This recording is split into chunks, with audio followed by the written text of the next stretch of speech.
the two webinars we are hosting on the task 4.2 for GEO-CRADLE.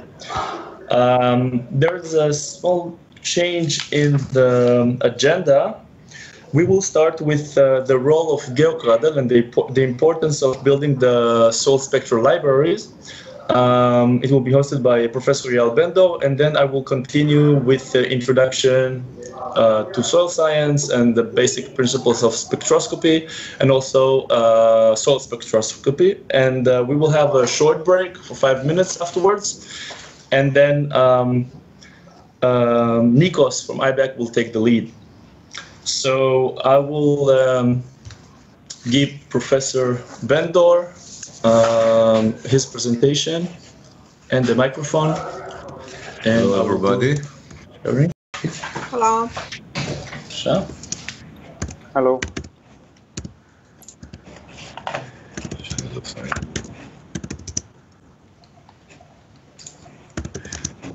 כן, צריך לשים את זה על האוזן.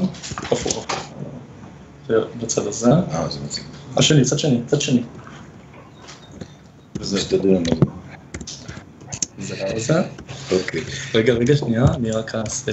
Sure. Meanwhile, hello everybody, good morning. Hello, good morning. Thank you for having you with us this morning, and very shortly we will upload our presentation to everybody, and I will start the presentation. Okay, so let me just know if everybody sees the first page of the presentation. I can see it fine. No. Okay, so if somebody, good. If somebody doesn't see the first line, the first slide, please note us. Okay, so the main idea about our webinar today is to give you some overview first why soil spectroscopy is so important for GEO-CRADLE, and then afterwards how we do it in order to be aligned with the measurement and to get the data that will be able to be shared afterwards with everybody. So in frame of GEO-CRADLE, the GEO-CRADLE, as you know, is a project that is actually divided in 4 parts, and we are part of the food security. And in this idea, food security is very important for the mankind. Soil spectroscopy is one of the technologies that help us to improve soil production and to give a much better condition to have a good product to the people. So the highlight of my... Eyal, I'm sorry to interrupt you. Please. Daniela and Emireta, can you please confirm that you can't see the presentation? No, we cannot see. You cannot see it. Okay, sorry. Maybe we will send you the presentation via email, and you will open it independently, and we'll tell you that in every page what page we are speaking about. Okay, so we will do that immediately, and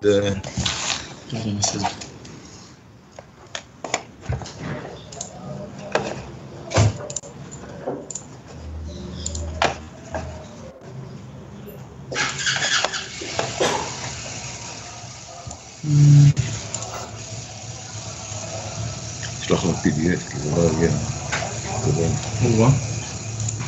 לא, תביא את ה-PDF. לא, זה PDF. נגילה.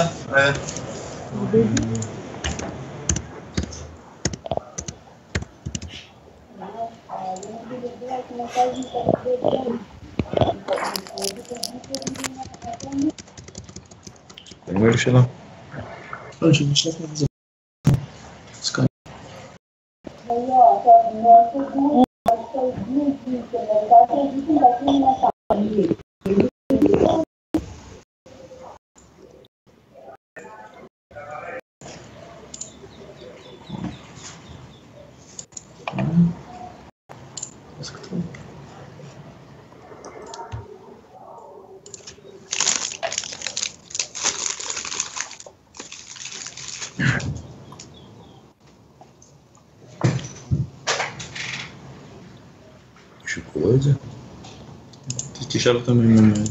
Okay, we put the file on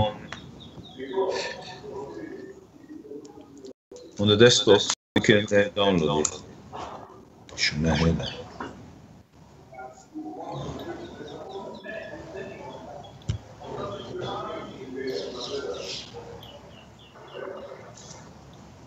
So did you get it? Yes. Okay, good. So we will continue from slide number 2.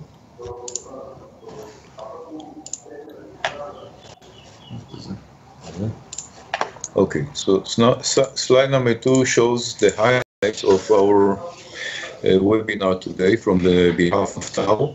So we'll start with the role of GEO-CRADLE, the importance of building global soil spectral library, and then Yaron will speak about soil science, to introduction to soil science, basic principles of spectroscopy, and the soil spectroscopy and soil spectral library building. Sorry to interrupt you again, Eyal. If possible, also share your screen so we can see the PowerPoint from there as well, if it's possible. You didn't share the screen. Okay, sorry for that. I thought the screen is shared, but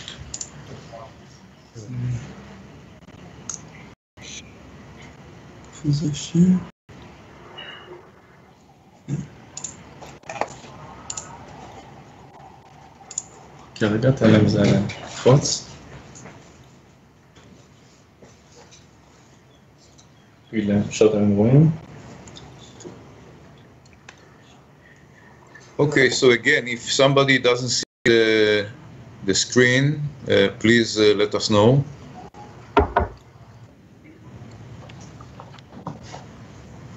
Okay, in case you don't see the screen, you have the file, and we are on page 3.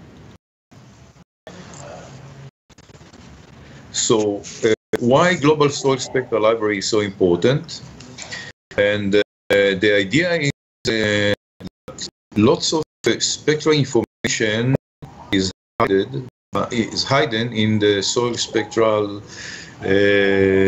signature. When you have more spectral information, statistically, you can get models that be able to predict one attribute or another, because the attribute has physical or chemical meanings and affect the soil spectra information. This is the whole idea about spectroscopy, not only for soil or vegetation or rocks.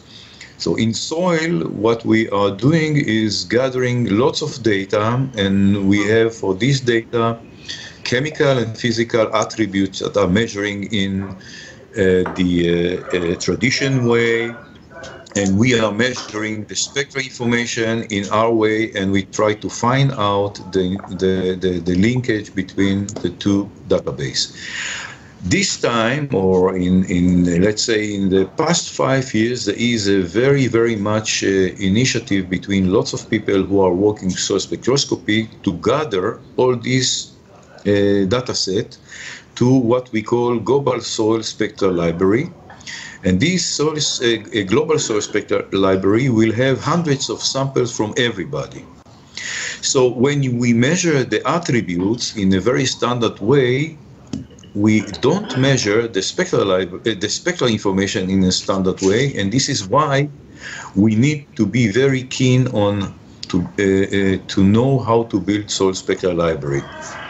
And this is the main idea about this webinar today. Soil spectral library is very important for quantitative application, as you can use spectroscopy very easily in the field.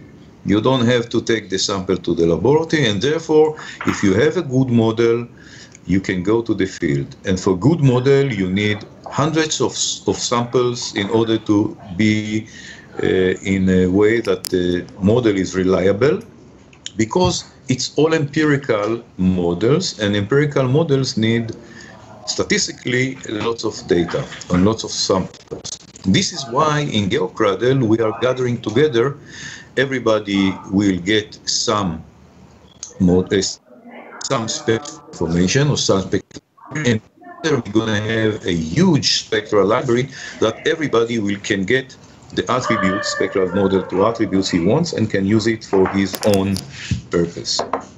So the idea is to gather many soil samples, mostly on under local scale, and then to put them into one archive.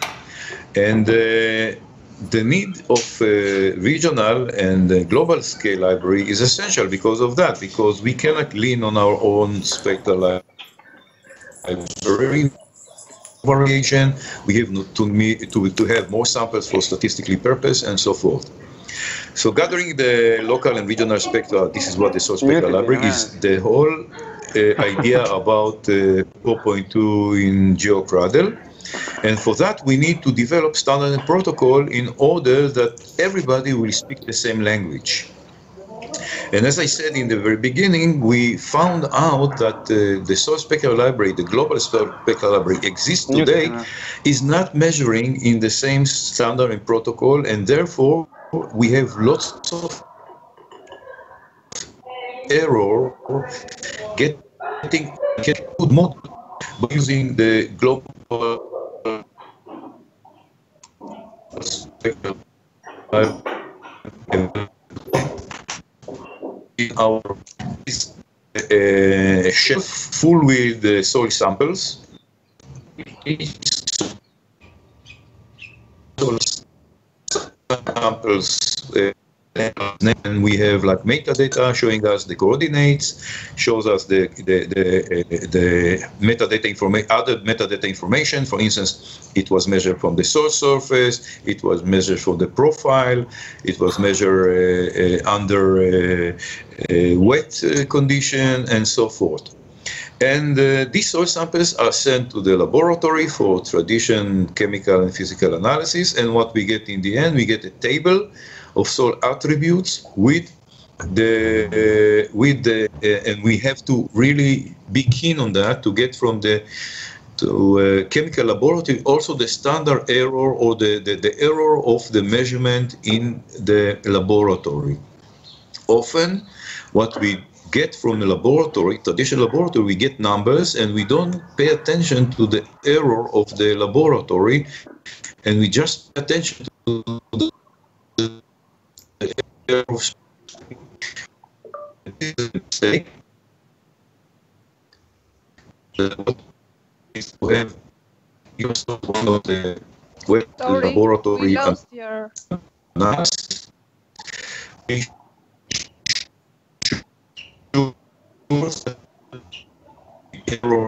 Error spectral the protocol, and together we will have archive, digital archive.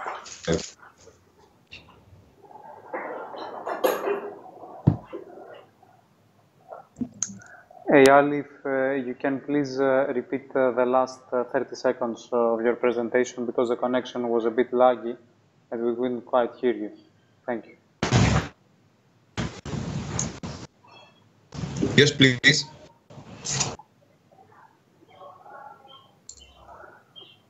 It looks like there is an issue with the connection. They probably dropped the call. We'll wait 1 minute, see if they can come back up and continue with the presentation.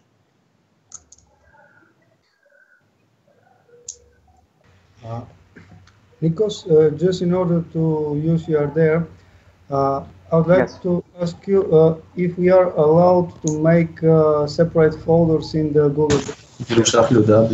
Yes, no problem at all, Christo. Sorry for the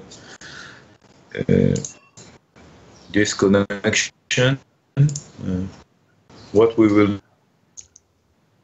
do, we'll take the video out and we will stay with the audio and the presentation. Next we'll have. Sorry. You have the one slides. Please raise the hand. So everybody with us? Yes, we can hear you. Nikos, do you hear us? Yes, yes, we can hear you. לא שומעים אותו.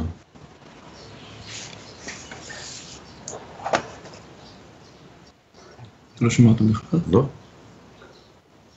ניקוס? Can you hear us? We can hear you loud and clear, Eyal. Yes, yes, we can hear you from Skopje.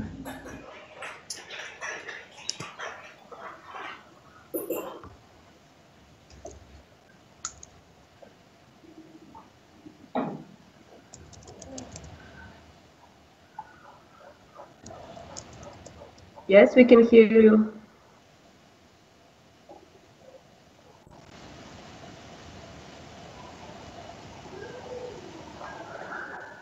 Άρα πάμε καλά. This is good.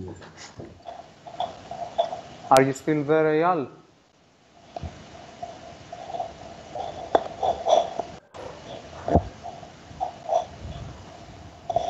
So everyone seems like there is a bit of an issue.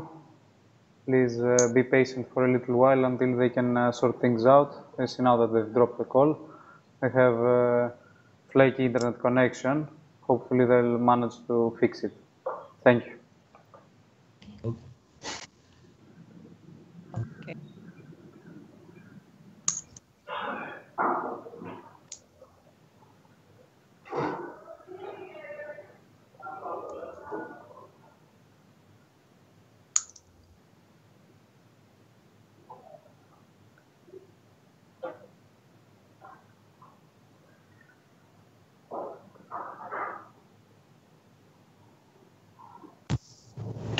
בוא נראה עכשיו.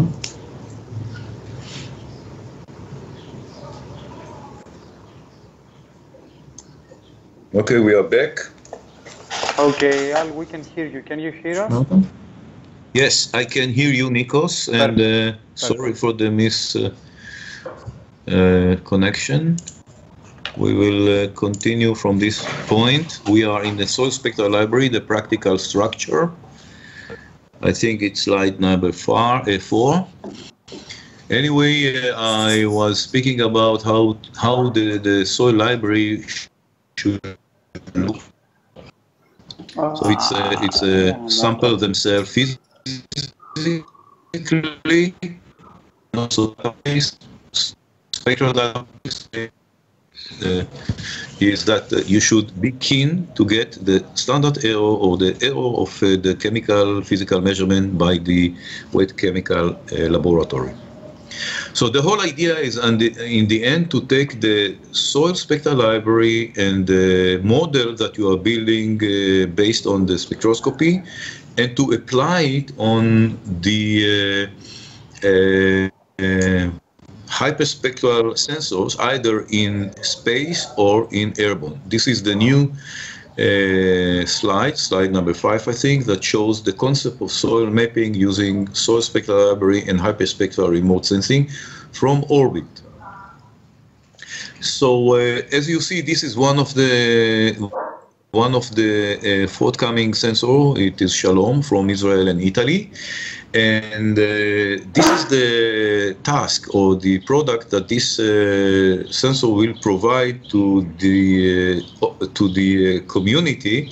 So what I would like to stress out is that the soil spectroscopy will help us to get mineral map, soil surface polluted map, soil characterization map, land cover change detection map, and all of this will help us to, of course, make food security much more monitoring and better managed. This is just to show you when is this initiative will be in space. You see other initiative of hyperspectral remote sensing from space. You see other initiative of ESA, NASA, CNES, and you see that in 2020, 2022, we're going to have lots of sensors in orbit, and the one who will be ready with soil spectral library will be able to apply it all over the world. And this is why we need global soil spectral library. And our idea is first to build a regional soil spectral library on behalf of GEO-CRADLE. This is just to show you what is available today in terms of global soil spectral library. My colleague from CCIRO in Canberra, Australia, Viscara Russell, has already initiated this kind of product, but as I said before, this soil spectral library is not under standard protocol procedure. So we have, of course, we still have lots of problem with it. And this is how the soil spectral library started with. And today we have the Luca soil spectral library, as you know. We have in Europe Luca #2 soil spectral library that is today taking place. So we have lots of very regional continental soil spectral library. And what we would like to have is indeed having our region to be covered by the spectroscoper. And this is just it's a slide showing who are part of the global soil spectral library available today. And on the right-hand side, you see the attributes that are very important. So I would very much like everybody of you that provided the soil spectral library to the GEO-CRADLE to have at least a couple of the attributes that are mentioning here: clay, sand, CEC, organic carbon, and calcium carbonate. So this thing will be discussed later on by Ron. And there is also publication on that. You can go to the publication. You see lots of people are authoring this publication because they are coming from many countries worldwide. And at this point, I will stop and will handle the microphone to Yaron to continue with the soil science importance and the introduction to the discipline. So thank you. Thank you, Eyal.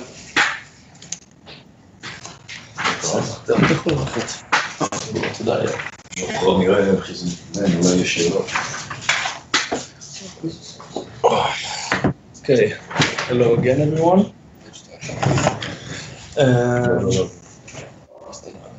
I will continue with a very short introduction to soil science. I'm sure some of you are familiar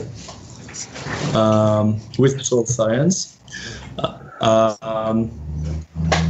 And I will start the introduction by defining what soil is, and we define it as the upper layer from surface until 2 meters deep, which everyone can hear me? Yes, loud and clear. Perfect. And it's also, which is used in agriculture. And of course, as you know, the soil has it divided by the horizons. You have the upper layer until you get to the parent material. Soil is defined as a function of the parent material, of course, the climate, topography, the organic matter, and the time that it takes for all the processes to create a certain soil. The most important chemical and physical properties that we want to collect as part of the global soil spectral library is the physical composition, which is the texture, the clay, silt, and sand proportions, the organic matter, which is the part of the chemical composition, and the third one, which is important, is the calcium carbonate. These are the three important factors for us. We want to start with these properties, and then if you have any other properties that you're interested in, you're welcome to share this information also. But again, these are the important ones that we want together as part of the library.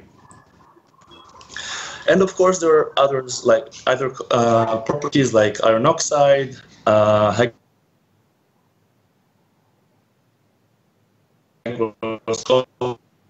and other properties inside, which is because a soil is a complex system.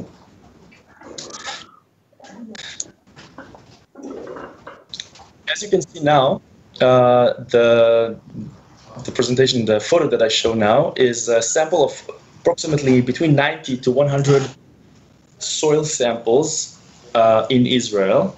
You can see how it differentiates from one another, and it differentiates because of their chemical and physical compositions, because of their organic matter, calcium carbonate, and other properties.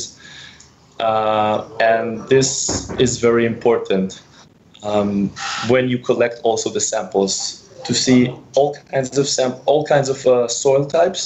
And also, when you have a certain soil type, we need many samples from each soil type.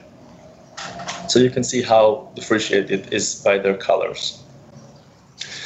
Not only a spatial change exists, also a vertical change.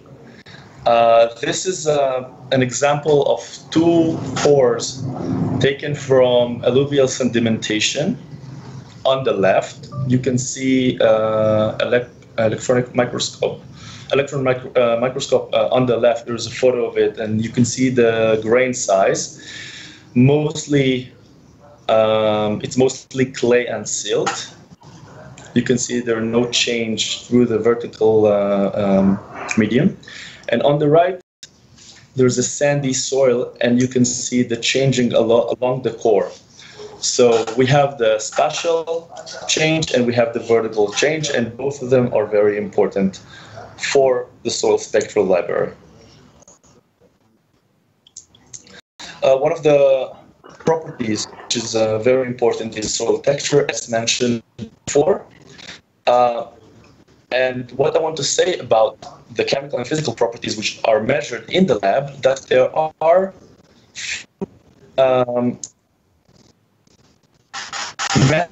in order to examine the amount of.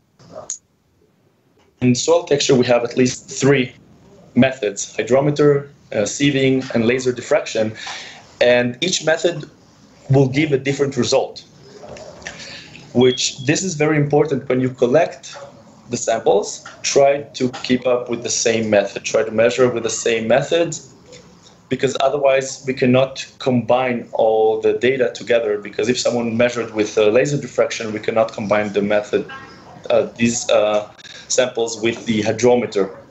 So we have to stick with one method, and of course write it down in our metadata.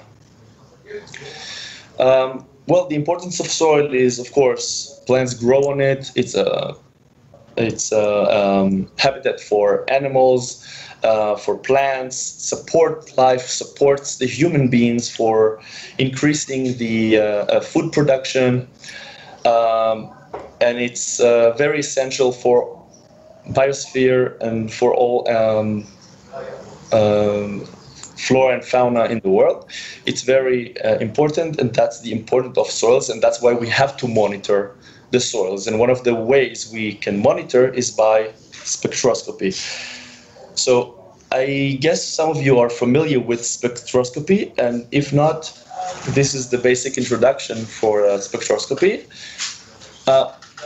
It is dealing with the interaction between matter, here is soil of course, and the radiated energy. It is used in analytical chemistry to detect and identify the information in order to assess the chemical and physical composition and of various targets. Here we have soil, the different soil types. The electromagnetic spectrum is a really wide range of wavelengths. We are focused in GEO-CRADLE, but maybe in the future will be a bit different, but in GEO-CRADLE with the Viz-Nir SWIR, which is from 350, 400 nanometer until 2500 nanometer. But other research use different wavelengths in the LUIR, which is the long wave infrared, in order to detect other properties. But in our case, we use the Viz-Nir SWIR region. The radiated energy coming from the sun hitting Earth, and it interacts with the surface. The interaction causes three things. Either the energy can be reflected back, and this is what we collect. It can be absorbed by the material and can be emitted back in long wave radiation. We are focused again on the reflected light, and this is what we collect, and this is what we analyze. Reflectance, as you can see on the right side, for example, this is an example of 400 to 700 nanometer, which is the visible light. If a certain material absorbs light in 600 nanometer, 700 nanometer, the sample itself, the material itself, will reflect back the blue light. That's why we see something as blue, or depends on the color. So this is reflectance, and this is what we work on, 400 to 2500 nanometer. Absorption is related to other processes like vibrational processes and excitation of processes, which is inside the atoms. I don't want to give a lot of focus on absorption, but I wrote it down here, and it's related to different cases in spectroscopy. Emittance also, it's different wavelengths from the lower range, 8,000 to 12,000 nanometer. Soil spectroscopy.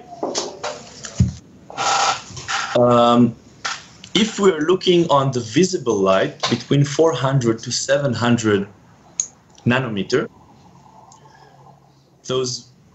the two spectra, the white one and the red one, they look alike.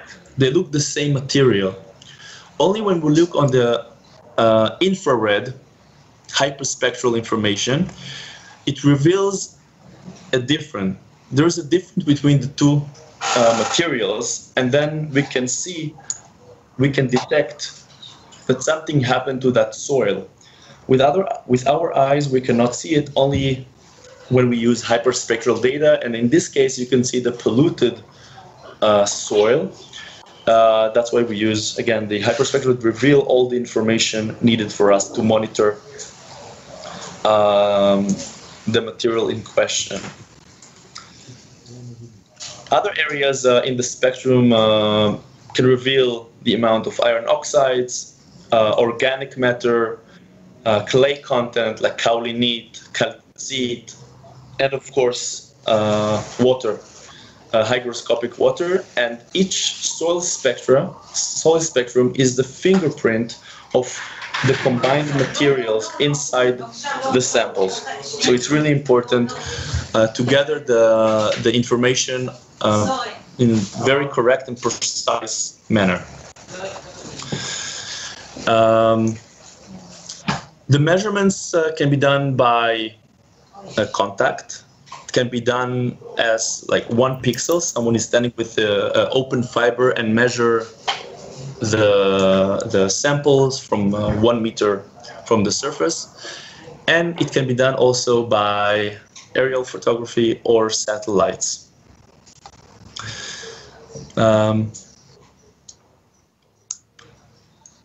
This is I put a short thing about the absorption mechanism, so you can go through it. It's about the vibrational processes, or crystal field, or the intensity of each. Let's say you have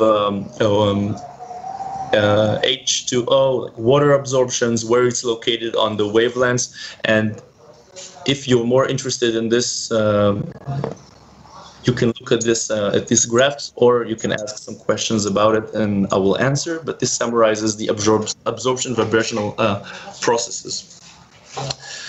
The hyperspectral remote sensing is using, of course, many wavelengths in order to monitor Earth from a distance, from aerial photography or from satellites. and it uses the same spectral range as the spectrometer, as we have the ASD, as we use in the laboratory, and it gives a special information and for monitoring the Earth. We can combine the information. We can do a point spectroscopy, measure in the field, and then using an aerial photography in order to combine the data and maybe apply models that we already built with the point spectroscopy and apply it on the imaging spectroscopy and analyze the environment and monitor the environment in order to see the problems or contaminations, any contamination, or monitor the environment as needed. This summarizes the remote sensing, satellite and airborne, laboratory measurements, and of course, the proximal sensing in the field by a mobile spectrometer.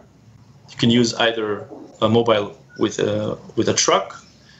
We start using also drones or static by contact as a contact probe and measure the spectrum. You can see a table of examples of soil attributes. It's from an article published in 2006 by Viscal Roussel about the spectral range for each, for organic carbon, for pH. He mapped the spectral regions where these chemical physical properties appear, where they have their fingerprint in the spectrum. And you can see it in the two tables that I attached to the presentation. So as I will go through the next few slides pretty quickly, because already Eyal Bendo already mentioned it about the problems that we have, the different protocols in different laboratories. And this is an example. You can see the three spectra measured in three different laboratories with different protocols, and you can see there is a difference between the results. And in order to stay with the same protocol, we had to develop a method, a protocol, a precise protocol, how to measure the samples. You can see they used 100 samples.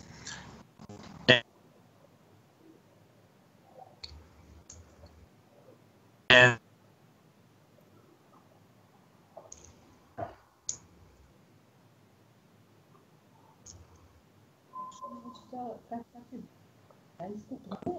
Yaron, if you can hear me, we've lost you.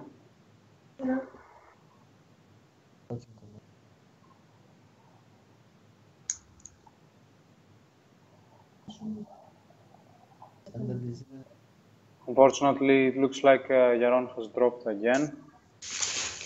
I'll try to add him back so that he may continue his presentation.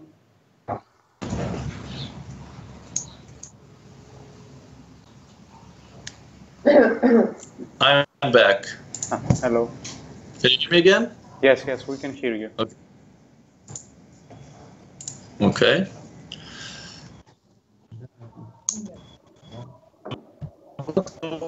Protocol into details. You have the protocol, the name of it. You can go through it. There was an article published about it. You can search engine in Google, and you can find the protocol and this article. And let me quickly you can see how to use and how. Yes. Yaron, yes, of course. I think I have put this the same article on the Google Drive folder that I've linked to perfect. in the chat. So they have, and yes, and the same document that you're presenting now is also, I think, available there. If not, I will put it, and so that everyone can find it and download it with no problems. This is great. Okay, so you have it. It's available for you. And so again, I'm not going to go exactly on each slide, but this is the purpose in order to take all the measurements, the different protocols, and make one protocol in order to stabilize the spectral reading. So we use an internal standard. We're searching a few years for this internal standard, and we found two internal standards. One of them is Lucky Bay, and the other one is Willy Bay, both in Australia. These are the samples, and you can see them. It's pure quartz, no organic nor oxides inside. And you have also the formula to use it. Not going to go through it. If you have, again, any question regarding this formula, you can you're welcome to ask. Again, sorry to interrupt you, Yaron. I put yes. An Excel sheet where you can automatically calculate the formula. For everyone that was at the training day in Thessaloniki on June 1st, where we applied this equation to standardize the spectra, I've placed the Excel files, as I mentioned, during the training day, and you can simply paste the measurements, and this will be done almost automatically for you. Yes, so you will put your spectral reading, and then it will calculate the corrected spectrum, which is as measured, almost as measured like it was measured in GEO in Australia. So there are some few samples, the original and the corrected one. You can see it's much better corrected, the information, than the original one. The absorption are fixed, the spectral gradient is fixed, and when you have three protocols, now we use it as one protocol by using the internal standard. So I will go through it. It's just some examples how they compared the data, and we saw that each time we used it, the data was correct. The sum, the ASDS and the sum values were lower, which means the spectrum was corrected in a better way. Augmentation. And also some samples about validation. You can see it by yourself, left and right. The left one is not corrected, the right one is corrected. They're all fixed, like they were sampled in GEO. And of course, we want to apply it on the global solar spectral library, and the models that we built after we did the precise measurements, we can use those models and use it in the special medium and apply the models on drones, information on satellite images, and try to map the soil organic carbon, clay content, pH, or any other property in question. And these are some examples of mapping this information by measuring in the lab and then apply it on special medium. Of course, it has a commercial value for agriculture, for the farmers themselves, and of course, measuring the wet chemistry in the laboratory is very expensive. So applying a statistical model on the spectra save a lot of money and time, and it's a good start for saving some money in research for agricultural uses. And again, some measurements in the future is drones. Our lab, we will buy a drone to put hyperspectral camera on it and try to monitor the environment using drones and in field campaigns. And of course, we use it for real time because the data collected by the drones can be modeled in a cloud and then apply and create a map of the soil properties in the field, which saves a lot of time for analysis in the laboratory. So to summarize this, it's very important, the reflectance spectroscopy for food security worldwide, especially in areas where food production is demanded, because in Africa, for example, we need a lot of food. In Asia, we need a lot of food, but we need to monitor the earth, the soil, in order to create availability of agricultural fields for food production. Spectral libraries are generated under regional, national, continental, and global scales. And the Global Solar Spectral Library initiative paved the road to accumulate laboratory libraries from all scales and resources global-wide, and the Soil Spectral Library from North Africa, Mediterranean, of course, Balkan areas like Greece, Serbia, Albania should be extended in order to be database for modern precision agriculture activities. So it's very important, and now in Israel we build our national soil spectral library. And we collected, we tried to collect hundreds and hundreds of soil samples in order to build our library to take place in all regions of Israel, and it will be part of the GEO-CRADLE library. And the standards and protocols are existing, should be used in GEO-CRADLE, because as you saw before, it is it takes the spectra and it's corrected to the right form it should be. And that's it from my side, from our side in Israel. Thank you for listening. I know it was a bit long, and sorry for the interruption that we had through the net.